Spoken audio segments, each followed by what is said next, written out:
Hi hello అండి, నమస్తే, welcome back to it's me lucky. రెస్టారెంట్కి వెళ్దాం అనుకున్నామండి. అయితే ఈ ఎండలకి భయపడిపోయి ఇంట్లోనే రెస్టారెంట్ స్టైల్లో చికెన్ కర్రీ చేసుకుంటే ఎలా ఉంటుంది అని చెప్పేసి ఈ వంట అయితే చేశానమాట. వీడియో ఫుల్గా చూసేయండి, నచ్చితే లైక్ చేయండి. ఇక ఒక ప్యాన్ తీసుకొని దాంట్లో కొద్దిగా ఆయిల్ వేసి గరం మసాలా కూడా యాడ్ చేసుకొని ఒక టమాటా, 2 ఉల్లిపాయలు, 2 పచ్చిమిర్చి కొంచెం పెద్ద ముక్కలే కట్ చేసుకొని వేసుకున్నాను.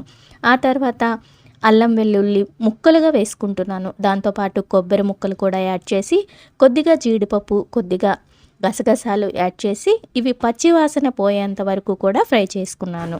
ఇక ఫ్రై చేసుకున్న ఉల్లిపాయ ముక్కల్ని మిక్సీ జార్లో వేసుకొని మెత్తని పేస్ట్ చేసి కొద్దిగా వాటర్ కలిపి స్మూతీ పేస్ట్గా తయారు చేసుకోవాలి. దాంతోపాటు చికెన్ ముక్కల్ని కూడా ముందుగానే శుభ్రం చేసుకొని పసుపు, ఉప్పు వేసి పక్కన పెట్టుకున్నాను. ఆ ముక్కల్ని కూడా హీట్ అయిన ఆయిల్లో వేసుకొని ఫ్రై చేసుకోవాలి. ఈ ఫ్రై చేసుకునే ముందే మనం ఉప్పు, పసుపు, కొద్దిగా సాల్ట్, గరం మసాలా కూడా వేసాం కాబట్టి నేను ఇంకేం వేయట్లేదు. తర్వాత కూర ఉడికి దించేటప్పుడు మళ్ళీ వేసుకుందాం. ఇక ఈ ముక్కలన్నీ కూడా బాగా మెత్తగా అయ్యేంత వరకు ఉడికించుకోవాలి. సిమ్లో పెట్టి ఉడికించుకుంటే అడుగంటకుండా ఉంటుంది. ఇక వాటర్ అంతా పైకి వచ్చేసిన తర్వాత మరికొద్దిగా పసుపు కూడా యాడ్ చేసుకుంటున్నాను.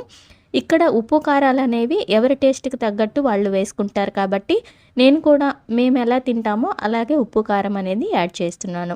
దీంతోపాటు కొద్దిగా గరం మసాలా కూడా యాడ్ చేస్తాను. ఇక ముందుగా మనం ప్రిపేర్ చేసుకున్న మసాలా ముద్దని వాటర్తో సహా పోసేసి మనకి ఎక్కువ ఎంత గ్రేవీ కావాలో చూసుకొని వేసుకోండి. తర్వాత ఈ ఒక 15 మినిట్స్ వరకు కూడా బాయిల్ అయితే చికెన్ మెత్తగా ఉడికేంత వరకు ఉంచితే సరిపోతుంది. కొబ్బరి, గసగసాలు అవన్నీ వేసాం కాబట్టి అడుగంటుతుంది. జాగ్రత్తగా దగ్గరుండి కలుపుకోండి.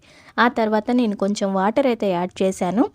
కొత్తిమీర, కరివేపాకు వేసుకొని గార్నిష్ చేసుకొని చపాతీ, రోటీ, అలాగే biryani, any rice biryani type recipes ఏదైనా సరే సర్వ్ చేసుకుంటే చికెన్ కర్రీ చాలా బాగుంటుందండి. వీడియో మీకు నచ్చితే తప్పకుండా లైక్ చేయండి. Thank you so much for watching.